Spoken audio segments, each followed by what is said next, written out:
You talk too much. Welcome to MsMojo, and today we're counting down our picks for grand smooches in animated shows that took us by surprise.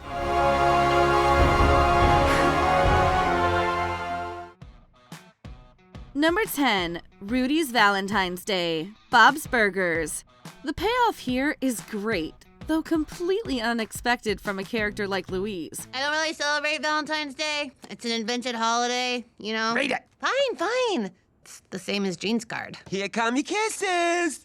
Jean can have them. She spends the first half of the episode trying to dissuade Rudy's romantic feelings for her, only to find out she's not actually the one he has a crush on. Unfortunately, Louise's work isn't done. In order to prevent Rudy's feelings from getting hurt, Louise takes it upon herself to convince Chloe Barbash to meet up with Rudy and give him that first kiss he's been looking for. When Chloe vehemently declines, Louise breaks the news to him and gives him something extra to ease the heartbreak. Okay, well, thanks for letting me know, Louise. I guess I was silly to think I could get a kiss on Valentine's. And she does it in the most Louise way possible. Whoa. Ow. If you tell anyone about this, I will end you. I think I'm sweating. Number 9, post-Thanksgiving festivities, The Spectacular Spider-Man. This was amazing, Gwen. You're amazing. Thanks. No prob. Well, night. So, the tracking footsteps definitely gives us a small heads up in the moment, but nothing about this episode clued us in that we might be getting a kiss. Gwen gets a normal amount of screen time. She's captured by Venom, and later on, she and her dad join Peter and May for Thanksgiving dinner. Just glad I started the turkey this morning, before the post-traumatic stress kicked in. By this point in the show, we're aware that she likes Peter as more than just a friend, but it still looks like it's going to stay just a crush for the time being. Luckily, Gwen takes MJ's advice to do something about it and leaves both Peter and us watching at home with our mouths ajar. Just 13 episodes into the series, we weren't expecting the change in dynamic, but we're super glad to have been wrong. Number 8, In the Heat of Battle, Hazbin Hotel. Anyway, I guess... Please don't die tomorrow, okay? Bye! You could totally tap that. Don't be gross. It didn't take very long at all for Sir Pentious to go from seeing Cherry Bomb as a sworn enemy to crush material. And can you blame him? His shy advances thus far had all failed, generally because Pentious couldn't work up the nerve to just spit out what he really wanted to say. This bomb... Cherry? Yeah. I want to tell you that I'd love to wish you good luck in the battle ahead. In the season finale, however, he runs out of opportunities to stall. When Alistair is compromised, Sir Pentious steps up to take down Adam. With his sacrifice on the horizon, he intercepts Cherry Bomb mid-fight, plants one on her, and finally declares his love. Miss Cherry Bomb, I love you. Remember me! That was kind of hot. Number 7, a soft spot for musicians, Adventure Time. In her first major appearance, Huntress Wizard makes her mark. Let me see that hand! You're what I've been looking for. This is no slow-burning flame. She approaches Finn when he's bathing in a river first off, and then she invites him and Jake to stay the night. It's awfully forward. But Finn is adamant that there's nothing else going on. He's genuinely just trying to help her summon the forest spirit, until he actually has an encounter with the forest spirit. From then, we've given little hints that Finn may have a little crush. I was playing my flute for you the whole time. But I knew you had a thing with this dude, and he seems cool. So I was just gonna keep playing this flute song about my secret feelings until my flute broke. By the end, he's honest with Huntress Wizard, and though she says they can't be together, she abruptly kisses him. And Finn... Yeah, what?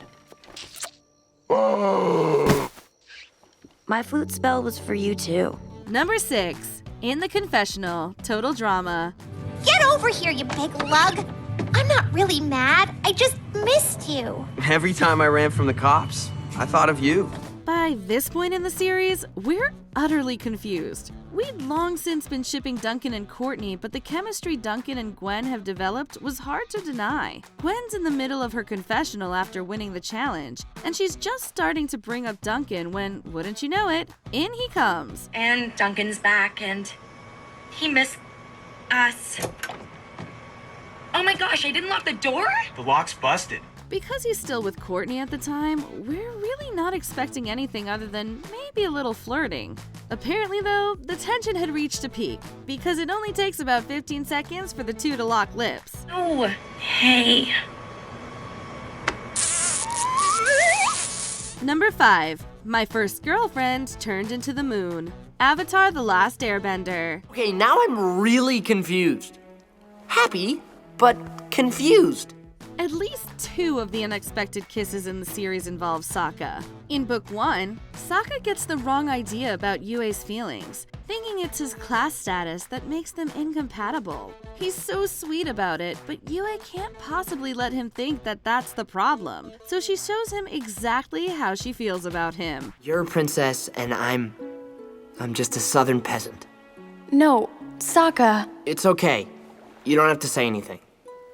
I'll see you around, okay? Later on, in Book 2, Sokka would struggle to seal the deal with Suki. But the next day, when Suki is about to bring up that particular encounter, he stops her ramblings with a heartfelt kiss. Listen, I'm really sorry about last night. We were talking and saying things. I just got carried away, and before I knew it, While the latter of these had more build-up than the former, both smooches blindsided the characters. And us. You talk too much. Number 4. Fake out makeouts. Danny Phantom. Fool us once? Shame on you. Fool us twice? Well, we're not so mad about it. Not when it's this cute. In the first instance, Sam pulls Danny behind some bushes when they're about to be caught by Valerie. The shock must be enough to revert him back to human form because he's just plain old Danny when Valerie does spot them. No escaping me now, ghost boy. Do you mind? In the second season debut, Danny pulls the same trick on Sam. He's about to be caught in ghost form by his parents, but apparently decides he'd rather be caught in a makeout. What's going on down there? Oh man, your dad. You gotta change back to normal. Change back? How? I don't know, you just think about it or something. This one has Sam swooning, and we're not so straight-faced at home either. I call that a fake-out make-out. Yeah, I know. Number 3. Before the memory erasing. Phineas and Ferb. Phineas and Isabella's first kiss is one that gets erased from everyone's minds. Except for ours. Never ours. And it's also one that comes out of nowhere. Hit it, Carl! Wait. Isabella is not one to let an opportunity pass her by, and she doesn't hesitate when there's an opening in Across the Second Dimension. Major Monogram? Yes? So none of us will remember any of today? That's right. Good. Isabella! Unfortunately, we'll probably never find out what it was Phineas wanted to say before he was cut off. Isabella seizes him in another kiss, in much the same fashion at the end of the Star Wars episode. Phineas's reaction is just the cherry on top. Hey, farm boy. We're not related, are we? Oh, no, not a chance. I only have just the one sister. Good. Number 2. The Moodulator Fiasco. Kim Possible.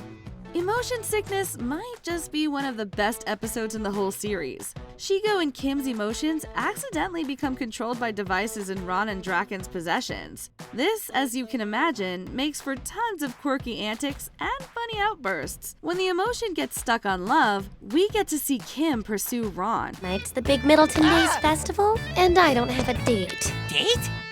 You want to go to the festival as my date? Oh, I thought you'd never ask. There's a particularly hilarious exchange at her locker where she coaxes Ron into asking her out and then full-on kisses him. But Hey guys, bad time to call?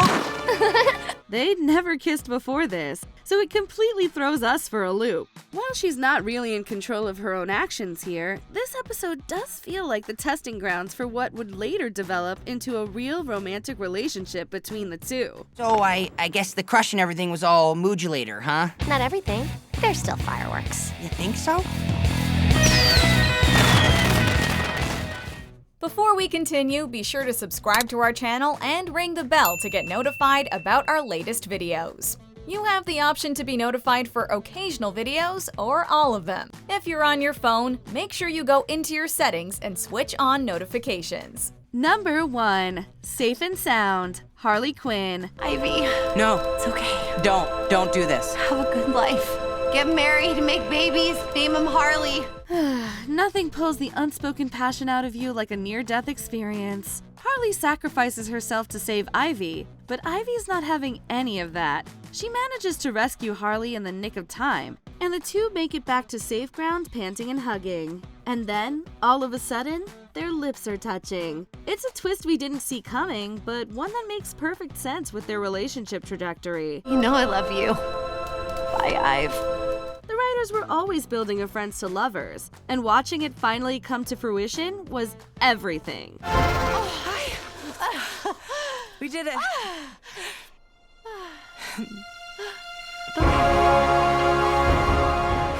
Which animated kiss surprised you the most? Let us know in the comments. Oh, tender lad, I give you the parting gift of my lips.